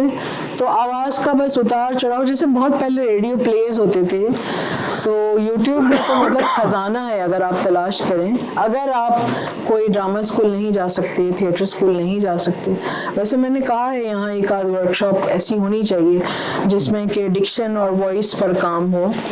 اور میں ایک اس کی بہت پن پوائنٹ کر دیتی ہوں ایک چیز کہ اگر آپ جو بھی ایون اگر آپ شعر پڑھ رہے ہیں کہ تم میرے پاس ہوتے ہو گویا جب کوئی دوسرا نہیں ہوتا، اگر آپ اس شعر کو صرف ایک کردار بن کر ادا کر دیں، یا پھر کوئی آیا دل زار نہیں کوئی نہیں، اس میں آپ انتظار کی کیفیت ڈال دیں، مایوسی کی ڈال دیں، اس ٹیکسٹ جو ہے ٹیکسٹ کے اندر کون پڑھ رہا ہے، کیوں پڑھ رہا ہے، کہاں سے یہ بولنا چاہ رہا ہے، کس کو بول رہا ہے، اگر اتنا بھی سوچ لیں تو چیزیں بہتر ہو جاتی ہیں.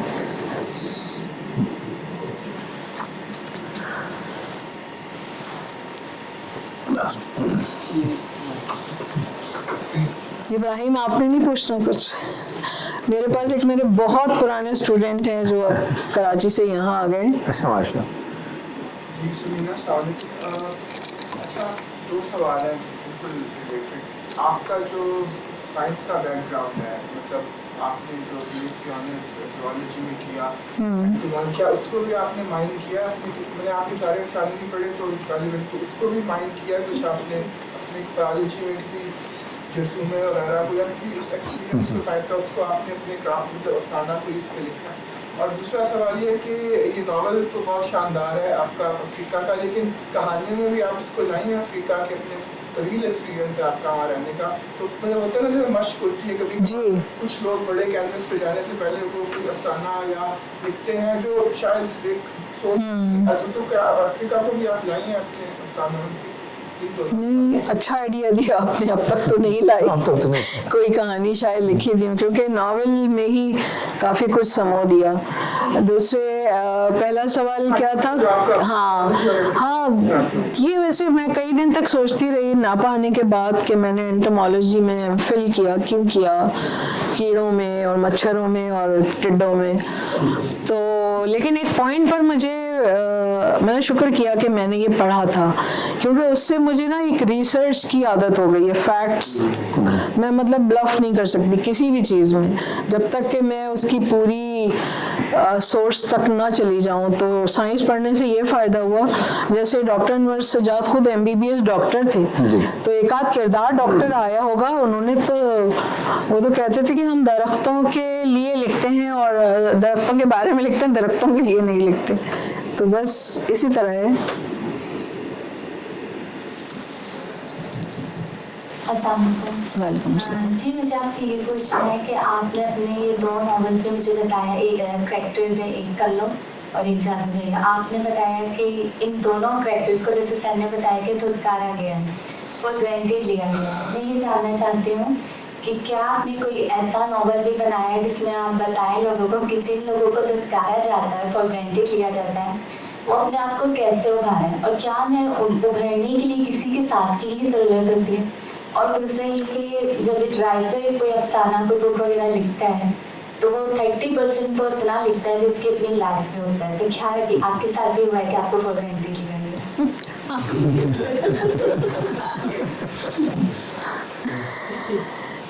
دیکھیے میری ہر کہانی, کوئی بھی کہانی مایوس نہیں کرے گی. کردار آخر میں اٹھتے ہیں, آخر سے بھی پہلے ان کی جرنی آ جاتی ہے. اگر آپ پڑھیں گی, بے شک دھتکار آپ کو کہیں لے جاتا ہے, ریجیکشن بھی آپ کو ایک الگ رستے پہ چلاتا ہے, جو ان لانگ ٹرمز آپ کو پتہ چلتا ہے کہ یہی میرے لیے تھا. تو اس میں وہ ایسا کچھ ہرٹنگ. اور دوسری بات کلو اور باجی میں نے یہ بھی بات, بلکہ اس کی ساری کہانیوں میں, کہ یہ وہ عورتیں جنہیں ویمن امپاورمنٹ جیسی کوئی ٹرمینالوجی کا علم نہیں تھا, دے نیور نیو.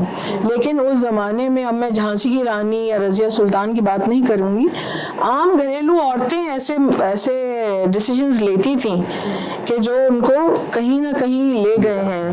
تو میری یہ تمام عورتیں بالکل نامور نہیں ہیں, گھریلو ہیں, آپ کی بھی پھپھی, خالہ, کوئی چاچی, کوئی ماسی, کوئی بھی ہو سکتی ہیں. تو ریجیکٹ ہونے کے باوجود وہ بہت آگے گئی ہیں. تو یہ ہو گیا.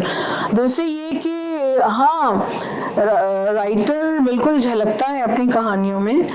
تو میرا نچوڑ یہ ہے, آپ تو خیر طالب علم کہے جا رہے ہیں اپنے آپ کو, لیکن مجھ سے بہت سینئر ہیں اس کام میں. تو جو آپ لکھتے ہیں نا, یہ آپ کے 4-5 سورسز ہیں اس کے. ایک تو آپ کا مطالعہ جو آپ پڑھتے ہیں, سیکنڈلی آپ کا مشاہدہ, what ever you C around, تیسرا آپ کا تجربے میں آپ کا کوئی دخل نہیں ہے. یہ آپ بڑے گھر میں پیدا ہوئے یا جھونپڑی میں پیدا ہوئے یا ایلیٹ ہیں یا آپ کی ایک آنکھ نہیں ہے یا جیسے بھی ہیں, وہ اور آپ کے ساتھ جو کچھ ہوا وہ آپ کا تجربہ ہو گیا. اس کے بعد جو چوتھی چیز آپ کو یونیک کرتی ہے وہ ہے آپ کا تخیل, کہ آپ اپنا نیا خیال اور آپ کے خیال کی پرواز کہاں تک ہے.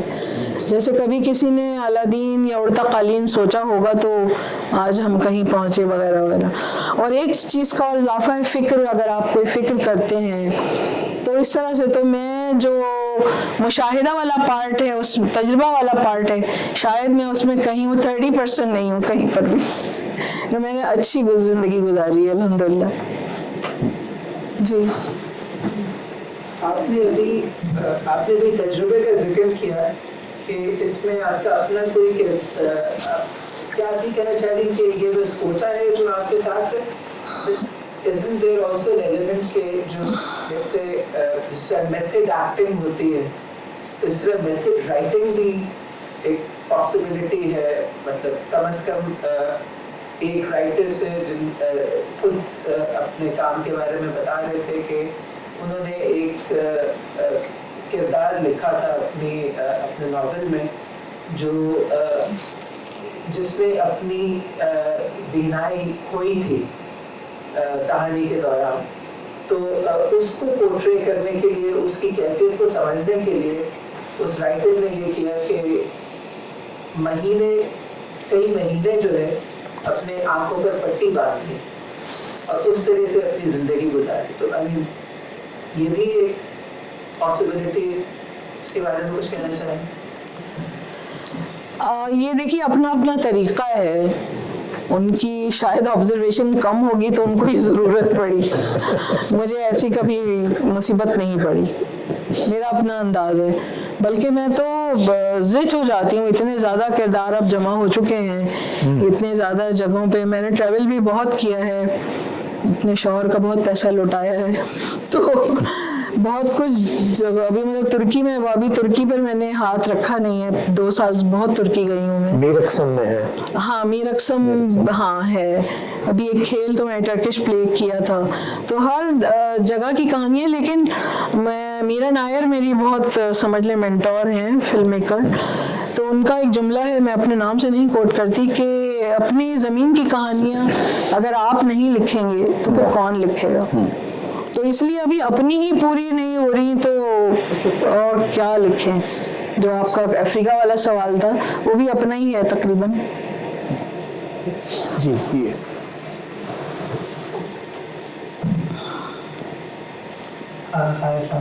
वालेकुम सलाम। Why do you write in Urdu? And the second question is for you as a story writer. What's the most important thing in the preference of language? Urdu. दूसरा सवाल, दूसरा जवाब। उर्दू में क्यों लिखती हूँ? उर्दू में ही लिखना चाहिए। आप तुर्की ज़रा जाइए, तुर्की आपको कोई यस नो नहीं बात करेगा। फ्रांस जाइए, जर्मनी जाइए, इटली जाइए, ये तो हम कॉलोनाइज रहे हैं, तो हम पर अंग्रेज़ी इतनी मुसल्लत कर दी गई है कि अभी पता नहीं 78 साल हो रहे हैं कि क्या हम उससे निकल ही नहीं आ रहे। ठीक है, जो अंग्रेज़ी में सोचते हैं लिखते हैं, मेरी इंग्लिश इतनी अच्छी नहीं है। और फिर मैं अफ्रीका गई तो फिर मैंने फ्रेंच सीखी, फिर वो इंग्लिश में फ्रेंच मिक्स हो गई। शौहर मेरे बंगाली, थोड़ी सी बंगला आ गई, घर में हैदराबादी बोली जा रही है। मैं तो जब नापा आई तो मुझे बड़ी मुश्किल से अपनी उर्दू को रेस्क्यू किया मैंने, अपनी उर्दू को पुरानी लाकर बड़ी मुश्किल से यहाँ पहुँची हूँ। तुम चाहते हो मैं इससे भी जान छुड़ा लूँ? नहीं, मैं उर्दू में ही लिखूँगी।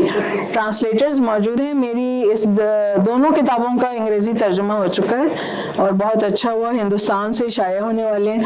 तो अगर आपको इंग्लिश में मज़ा आता है तो ज़रूर आप वो लेकर पढ़ लें। दूसरी बात ये कि देखिए, लॉस्ट इन द ट्रांसलेशन एक टर्म है, मैं इसकी बहुत कायल हूँ। ट्रांसलेशन में वो बात नहीं आती है। जैसे अभी मैं वो कल्चर बता रही थी कि ममानी पास बैठ गए और वो बू आई और वो बोले हम मशीना कहाँ, वकली पे हम मसाला पीसते, इस तरह का आप इंग्लिश ट्रांसलेट कर लें, वो वाला मिजाज नहीं बनेगा। तो इसलिए मैं इंग्लिश नो जी।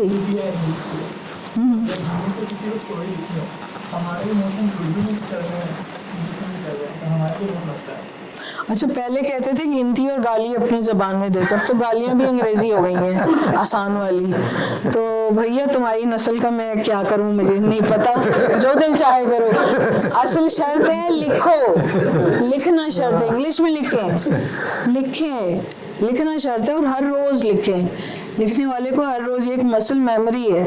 ऐसा नहीं होता कि 2 महीने 6 महीने या बोले यार ये जॉब कर लूँ फिर लिखूँगा, ये शादी हो जाए फिर लिखूँगा, बंदी सेट हो जाए फिर लिखूँगा, ऐसा नहीं होता। लिखना है आपको तो आप किसी ज़बान में लिखें। बाइलिंगुअल मतलब उसका मिक्स चार्ट ना बनाएं, अंग्रेज़ी में लिखें तो अंग्रेज़ी में लिखें, उर्दू में लिखें तो उर्दू में, AI में ना लिखें बस। इंग्लिश में ना आपकी स्टोरी में साउंड नहीं आ रही, जैसे आप वर्ड यूज करते हैं ना, उसमें गाली भी चल रही है, तो इधर ये भी चल रहा है, तो ये चीज़ें में तो साउंड नहीं आ रही आपकी स्टोरी में। तो उन्होंने कहा है कि आप अंग्रेजी में लिखें, देयर यू गो, उर्दू में लिखिए। उर्दू में लिखी जा रही। कोशिश करते रहें, हो जाएगी। और पढ़ें ज़्यादा। एक और भी जुमला मेरे उस्ताद का है कि आपकी लिखाई में आपकी पढ़ाई बोलती है। कुछ भी आप लिखें पता चल जाता है कि आपने कितना पढ़ा है, तो पढ़ें, खुद ब खुद उतरने लगेगी। आपके डीएनए में उर्दू है, कोई नहीं छीन सकता, और आगे लाखों साल तक जाएगी। आप कितनी भी अंग्रेजी बोल लें। सॉरी, लम्स में बैठ के ही बोल रही हूँ मैं। लेकिन लम्स में नए उर्दू फिक्शन पे भी प्रोग्राम हो रहा है। हाँ, इसीलिए उर्दू का वाफिर इस्तेमाल हम लोग कर रहे हैं। अच्छे सवाल आ गए काफी। जी इब्राहिम, आपने जी। ये जब 12-13 साल के थे तब मैंने इनको एक थिएटर अपना करवाया था, आर्थर मिलर का डेथ ऑफ अ सेल्समैन। अस्सलाम वालेकुम। आप मेंटोर हैं, हमेशा आपसे सीखा है, जो आता है जितना थोड़ा बहुत सीखा है, आता है कहते हैं आपसे सीखा है। Thank you. एक सवाल ये है, इनके सवाल से सवाल है कि आज की जो नस्ल है, यानी हम जिसे कहते हैं, हमें उर्दू के वो लफ्ज़ जैसे अभी तख़य्युल लफ्ज़ आए या ऐसे जो बड़े लफ्ज़ हैं वो समझ नहीं आ रहे होते, और अफसानों में जब तक उन लफ्ज़ों को ना लिखा जाए, क्योंकि हर लफ्ज़ का एक मानी होता है और उस मानी के बगैर उसको इस्तेमाल किया जाए तो वो उतना उसका वज़न नहीं रहता। तो उसको किस तरीके से जो है वो अपने आप को, अगर अपने अंदर से कोई कहानी निकालनी है जैसे, और बिना उन लफ्ज़ों को इस्तेमाल किए एक आम ज़बान में किस तरह से जो है वो कहानी कही जा सकती है? इसका बड़ा आसान जवाब है कि मुतालिया, पढ़ें। आपको जो नए अल्फाज मिल रहे हैं उनको एक लिस्ट बना लें, और आजकल तो इतनी डिक्शनरीज ऑनलाइन है, आप किसी डिक्शनरी से माने निकाल लें। और आप जिस बैकग्राउंड में हैं, अगर आप अच्छी उर्दू बोली जा रही है हमारे आसपास, लेकिन इसका दूसरा एक और एग्जाम्पलरी जवाब मैं ये दे सकती हूँ कि अगर आपको एक मकान बनाना है, समझिए 12 मंजिला मकान बनाना है, तो आपको बहुत सारी ईंटें, बहुत सारा कंस्ट्रक्शन मटेरियल दरकार होगा, ओके। और अगर आपको एक छोटी सी दीवार बनानी है तो आप 8-10 ईंटों से बना लेंगे शायद। तो लिखाई भी ऐसी ही है।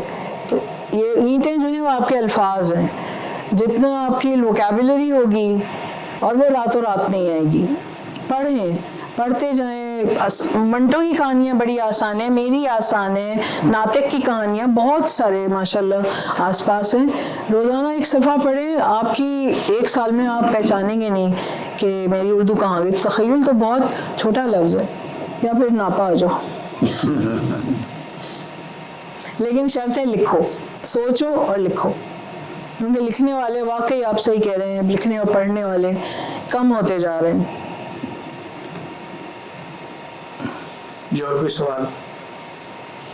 अनवर सजाद साहब का आपने 12 जिक्र किया, लिखा भी उनका, तो मैं सोच रहा था कि अनवर सजाद ने जिन लोगों की तरबियत की, तो वो ज़्यादातर एब्स्ट्रैक्टिज्म की तरफ थे, और उनका झुकाव, और वो हमारे उर्दू फिक्शन में वजरीदियत, एब्स्ट्रैक्टिज्म के बानियों में से हैं। लेकिन आपने जो ट्रेनिंग ली और जो आउटपुट दिया वो टोटली अपोजिट है। वो रियलिज्म की पीक पर है, वो चाहे चोलिस्तान को पोइट्री कर रहे हो या बोकाटा में कर रहे हो या कहीं भी। तो ये उनकी, क्या उन्होंने कभी आपको एब्स्ट्रैक्टिज्म या इस तरफ लाने की कोशिश नहीं की? बिल्कुल नहीं, बिल्कुल नहीं किया। देखिए, वही मैं कह रही हूँ ना, क्राफ्ट सिखाया उन्होंने। वो यही कहते थे, उनके पहले दिन मुझे याद है, पहले उनकी क्लास में कोई बोर्ड नहीं, कुछ नहीं, सिर्फ डिस्कशंस होते थे।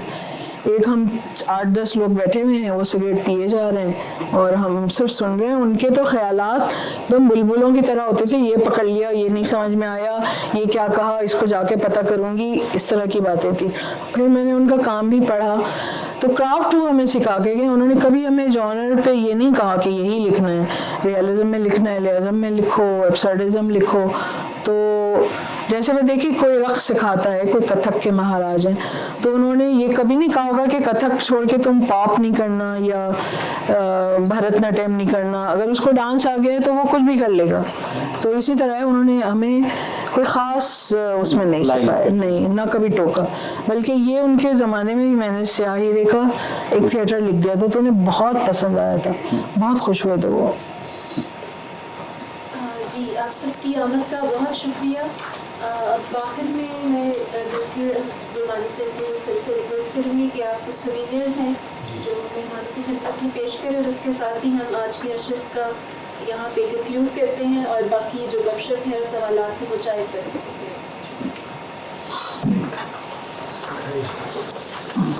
और हाँ, नए लोगों से प्लीज़ रोमन में ना लिखा करें।